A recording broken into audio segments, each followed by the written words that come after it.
H D. Kumaraswamy ಅವರ watch ಬಗ್ಗೆ ಶಾಸಕ ಪ್ರದೀಪ್ ಈಶ್ವರ್ ವ್ಯಂಗ್ಯವಾಡಿದ್ರಲ್ಲ, ಆ ವಿಚಾರಕ್ಕೆ ಸಂಬಂಧಪಟ್ಟಂತೆ ಬಿ.ಎನ್. ರವಿಕುಮಾರ್ ಸವಾಲು ಹಾಕಿದ್ದಾರೆ.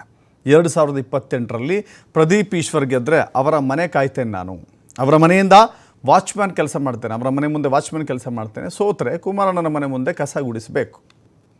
ಗಂಡಸಾದರೆ ಪ್ರದೀಪ್ ಈಶ್ವರ್ ಈ ಸವಾಲನ್ನು ಸ್ವೀಕಾರ ಮಾಡಲಿ. ಶಿಡ್ಲಘಟ್ಟದ JDS ಮುಖಂಡ ಬಿ.ಎನ್. ರವಿಕುಮಾರ್ ಈ ಸವಾಲನ್ನು ಹಾಕಿದ್ದಾರೆ. ಬಟ್ ಅವ್ರು ಹೇಳ್ತಾ ಇರುವಂಥದ್ದೇನು ಅಂತ ಹೇಳಿದ್ರೆ, ನನ್ನ ಸವಾಲು ಏನಿದ್ರು ಕೂಡ ಎಚ್.ಡಿ. ಕುಮಾರಸ್ವಾಮಿ ಅವರ ಬಗ್ಗೆ ಇದೆ.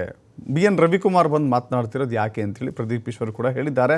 ಸವಾಲು ಪ್ರತಿ ಸವಾಲು ಎಲ್ಲಿಗೆ ಹೋಗಿ ನಿಲ್ಲುತ್ತೆ. ಬಟ್ ಇದಂತೂ ಒಂದು ಸಣ್ಣ ವಿಚಾರ ದೊಡ್ಡ ಮಟ್ಟಕ್ಕಂತೂ ಬೆಳವಣಿಗೆ ಪಡೆದುಕೊಂಡಿದೆ.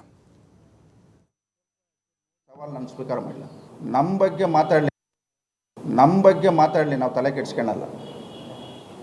ದೇವೇಗೌಡರ ಕುಟುಂಬದ ಬಗ್ಗೆ, JDS ಪಕ್ಷದ ಬಗ್ಗೆ ಅವರು ಮಾತಾಡಿದರೆ 2028 ವಿಧಾನಸಭೆ ಚುನಾವಣೆಯಲ್ಲಿ NDA ಅಭ್ಯರ್ಥಿನ ಹಾಕಿ ಈ ಚಿಕ್ಕಬಳ್ಳಾಪುರ ವಿಧಾನಸಭಾ ಕ್ಷೇತ್ರದಲ್ಲಿ ಚುನಾವಣೆ ಮಾಡೋಕ್ಕೆ ನಾವೇ ಬರ್ತೀರಿ. ಅವರು ವಿದ್ಯಾವಂತರು, ನಾನು ಅವಿದ್ಯಾವಂತ. ಅವರು ನಮ್ಮ ಸವಾಲನ್ನು ಸ್ವೀಕಾರ ಮಾಡಲಿ. ಆತನ ಗೆದ್ದರೆ ಆತನ ಮನೆ ಬಾಗಿಲಲ್ಲಿ ನಾನು ವಾಚ್ಮ್ಯಾನ್ ಕೆಲಸ ಮಾಡ್ತೀನಿ. ಆತನ ಸೋತ್ರೆ ನಮ್ಮ ಕುಮಾರಣ್ಣ ಮನೆ ಬಾಗಿಲಲ್ಲಿ ಅವ್ರು ವಾಚ್ಮ್ಯಾನ್ ಕೆಲಸ ಮಾಡ್ಬೇಕು. ಈ ಸವಾಲು ಸ್ವೀಕಾರ ಮಾಡಲಿ. ಆತನ ಗಂಡಸಾದರೆ ಈ ಸವಾಲು ನಾನು ಸ್ವೀಕಾರ ಮಾಡಲಿಲ್ಲ.